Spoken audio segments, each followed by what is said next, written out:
Hello everyone, welcome to my channel. I hope you all are fine. তো অনেকদিন পরে blog upload দিচ্ছি। কয়েকদিন অনেক অসুস্থ ছিলাম আর অনেক কিছু কারণে ব্লগ আপলোড দিতে পারছিলাম না। তো এখন থেকে নিয়মিত ব্লগ আপলোড দেওয়ার ট্রাই করব। তো সবাই হয়তো জানে যে আমি 47 BCS এ কোয়ালিফাই করতে পারিনি, যার কারণে আমার 50তম BCS এর জন্য আবার রিস্টার্ট করা লাগতেছে পড়াশোনা। তো এটা অনেক প্যাথেটিক। আর একবার প্রিপারেশন নিয়ে হয়নি, মানে ফেইলর, দেন আবার রিস্টার্ট করা পড়াশোনা। তো এটা অনেক মোটিভেশনের দরকার। সবসময়ের মতো সকালবেলা ম্যাথ করছিলাম, তারপরে একটু কফি বানালাম, কফি বানিয়ে তারপরে আবার একটু ম্যাথ করব।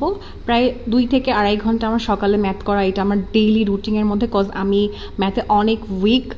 তো আমার কফি বানানো অনেক সিম্পল, আমি জাস্ট রেডিমেড কফি যে 3 in 1 থাকে ওইটা আর পানি মিক্স করে খেয়ে ফেলি। এতে আমার যে ঘুম ঘুম ভাব সেটা আর থাকে না।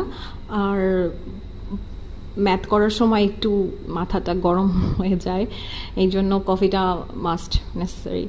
তো তারপরে আমি কফি নিয়ে আমার টেবিলে চলে গেলাম, আর কফি খেতে খেতে কিছুক্ষণ পড়লাম।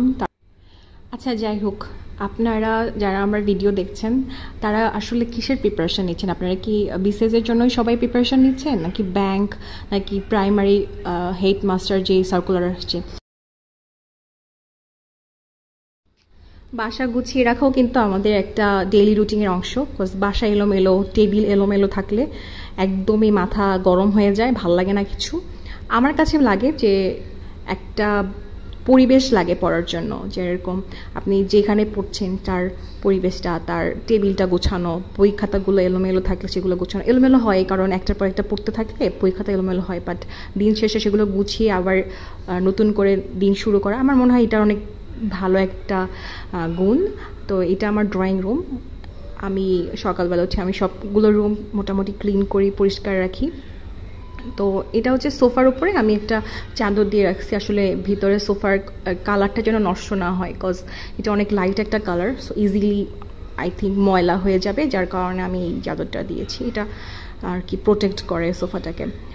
বেতের চেয়ারটা আমার খুবই পছন্দ, এটা খুবই হালকা, লাইট ওয়েটেড এবং খুবই পোর্টেবল একটা জিনিস।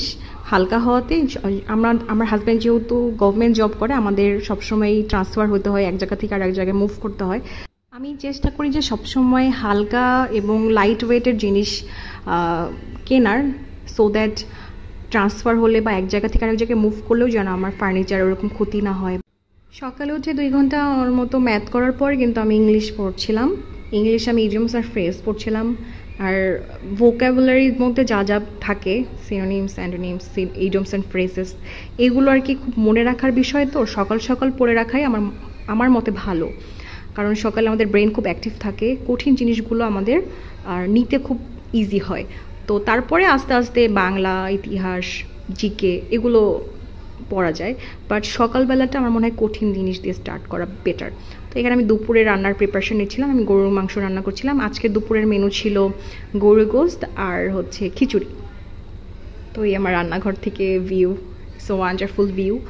এই যে আমার রান্না মোটামুটি শেষ। রান্না আমি খুবই আনারি, তারপরেও চেষ্টা করি টুকটাক রান্না করার। এই যে খিচুড়িতেও আমি গোস্ত দিয়েছিলাম, ভুনা খিচুড়ি প্লাস গরুর গোস্ত আর একটু পেঁয়াজ, এটা তো লাগি। আর টিভি দেখে দেখে নাস্তা করছিলাম।